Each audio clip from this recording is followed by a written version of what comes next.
kakarating lang. Banyo. Hindi. Ako si Roy, si Kaloy, Roy Kaloy, si JR, si Ash, and Tim. And ayun, kami ang worship team sa Kamaring Bible Christian Fellowship. Pero ang ministry talaga namin, gusto ko lang, okay na ba? Vlog ka na? Okay. So, ang ministry ng Sunday Radio ay talagang kami panglabas. I mean, gusto ko i-explain din, no? Bumuri kami ng music production. We call it Jumping Sheep. So, jam, P-I-N-G, ping, sheep. So, parang yung ping, parang sa term sa internet, internet connection. So Jumping Sheep. So, a favor from the Lord, no? Kinuha ko ng Freedom Bar to be, maging house production. So sa mga hindi nakakalam, Freedom Bar is a rock house. Yeah. And yun, doon talaga ayun. Anyway, ganda. So, and yun yung mga kinalakihan ko. Hindi, yun. So, pwede parang mag-gospel jam doon. Sagot ni Roy. So, yun, nagla-line up ako ng mga banda. Yung mga banda na nila-line up namin is yung mga nire-reach out namin na bands na tumutugtog din sa mga rock houses. So, yan, mga gano'n, no? So, and, ayun, this coming February 28, yun yung ika-third na event namin. So, yung production na inaano namin, sige, tugtog ka sa production namin, pero we are promoting positive music. We are promoting positive music. Whether it is secular, basta positive music. So, yun yung sinasabi ko sa kanila. Pero, ang catch dito, kasi talagang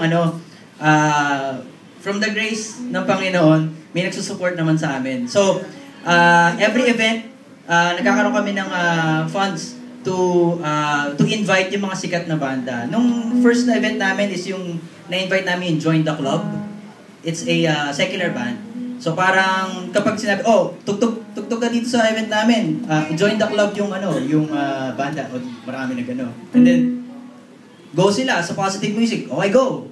Nung January, na-invite namin yung Mayonnaise. And nasa FB namin yun. So, sana i-invite nyo, i-add nyo rin, i-like nyo, i-support natin ang positive music, no? And yun, Jumping Sheep Official.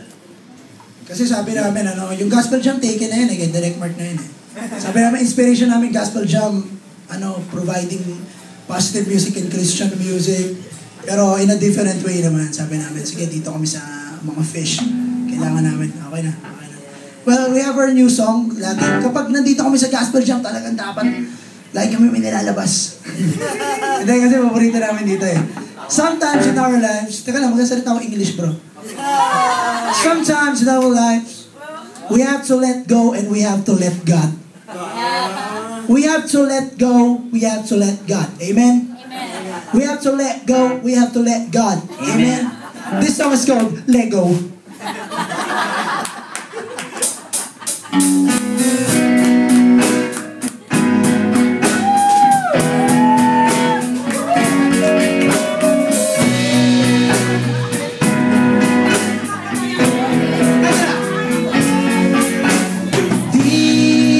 Sadyang saktan ang sarili mo dahil ganon talaga, sapagkat marunong ka pa sa kanya.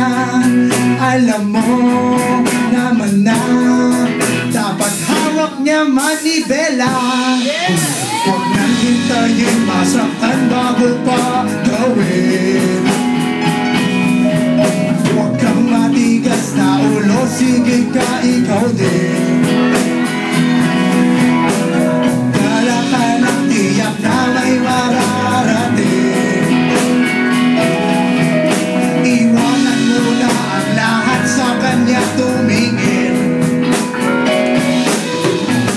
Huwag na sana ipilit sitwasyong gusto mo o sadyang kay sakit o bigli magising sa katotohanan.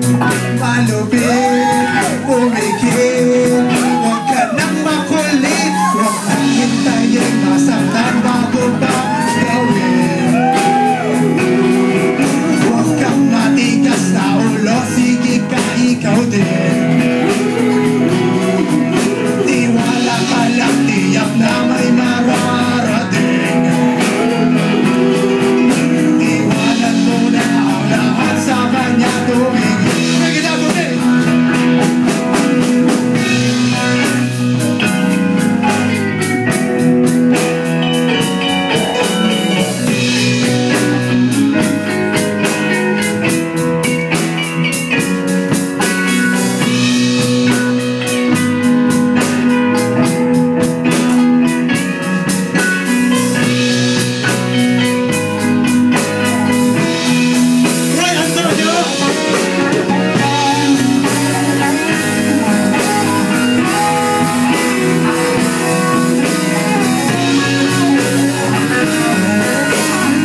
matigas na ulo, sige ka, ikaw di.